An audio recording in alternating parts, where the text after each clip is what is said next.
Des débats autour de la question des transports, notamment lors de ce dernier conseil d'agglomération avant les vacances. La délibération portant sur le projet de renfort de plusieurs lignes d'autocars a été l'occasion d'aborder la stratégie globale de couverture du territoire, avec des points de vue différents sur les lignes les moins fréquentées. L'appréciation de l'organisation des transports, depuis longtemps, est faite de manière trop technocratique par la région, que ce soit Île-de-France Mobilité ou avant le STIF, peu importe, par l'autorité responsable des transports. Une autorité organisatrice de transport, elle doit se préoccuper de la desserte de tous les quartiers partout.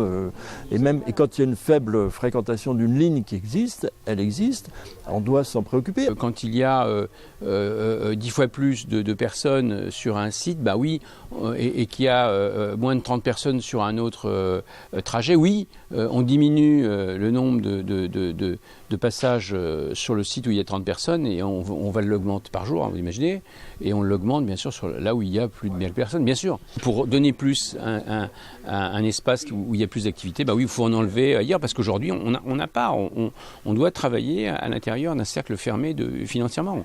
On a pu, c'est plus la grande époque.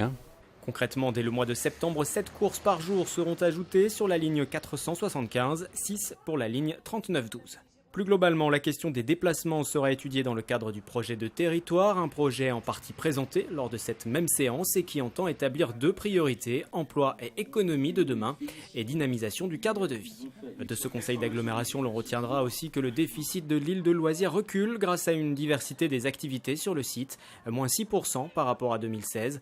Il s'établit à 836 000 € pris en charge par l'agglomération et le département. On a été élus pour diminuer la dette, pour équilibrer les comptes en même temps. Et en même temps, on peut améliorer la qualité de service. On peut toujours faire mieux avec moins. Une autre bonne nouvelle après l'annonce par Standard & Poor's de l'attribution de la note AA- à la gestion de Saint-Quentin-en-Yvelines.